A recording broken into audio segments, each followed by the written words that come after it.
皆さん、こんにちは。今日はしりとりを紹介します。しりとりは日本語の音を使った言葉遊びです。日本語の音の基本はかなです。さらに小さく母音と子音に分けたりしませんので、ローマ字表記に慣れている人は注意しましょう。国際人材開発機構の公式ルールを参考に基本的なことだけ簡単に説明します。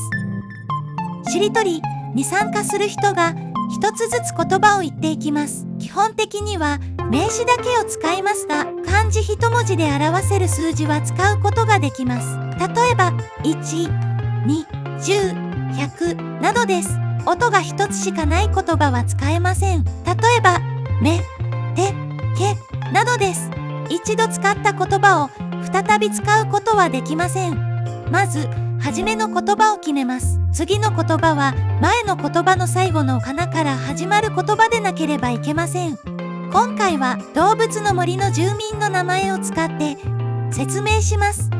住民の名前は固有名詞で普通名詞ではありませんが、例えば動物の森の住民の名前でしりとりのように追加ルールでカテゴリーを設定することができます。はじめの言葉としてとたけけを選んでみましょう。最後の音はけです。ローマ字表記した時のけのえが最後の音にはなりませんので注意しましょう。それではけから始まる言葉を探します。音としてのかなですので、ひらがなの言葉もカタカナの言葉も区別しません。もしここでけいんを選んだらしりとりはそこで終わりです。日本語にはんから始まる名詞がほぼありませんから、ではここでけとを選んでみましょう。次にとから始まるとび長母音で終わっています。かな表記を基本とすると最後のかなはびになりますので、次はびから始まる言葉を探します。ビアンカ、かじろう。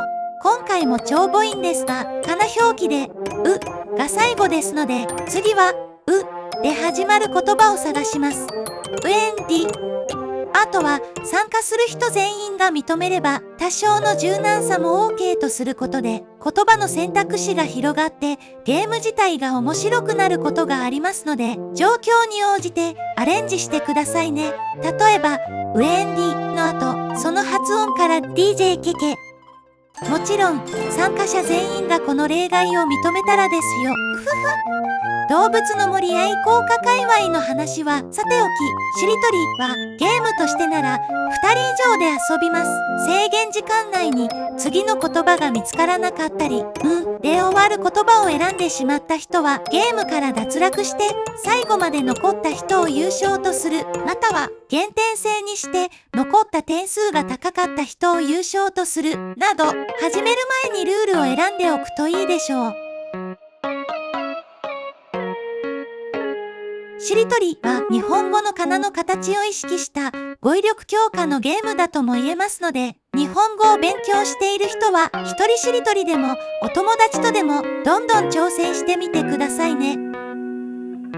ちなみにしりとりという名前について、しりはお尻、日本語では始まりを頭、終わりを尻と表すことがあります。言葉の終わりのかな、つまりお尻のかなを取って次の言葉を続けるのでしりとりと呼びます。それでは動物の森の住民の名前を使って一人しりとりをしてみましょう。しずえ、エクレア、アザラク、くるぶし、シルエット、トタケケ、ケンタ、タヌキチ、チーフ、ふみたろう、魚政、桜島、マリモ、モニカ、カルピ、ピーチク、クーコ、コトブキ、キザの誉れ、レイラ、ラコスケ、ケント、トキオ、オリビア、アーシンド、ドレミ、ミヤビ、ビンタ、コリーナ、ナターシャ、シャンク、クスケチャ、チャチャマル、ルナ、ナディア、アネッサ、サルモンティ、ティーナ、ナギサ、サントス、スピカ、カンユ、ユーカリ、リチャード。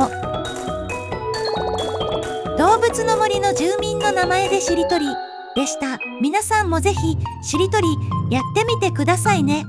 それでは本日も楽しい一日になりますように。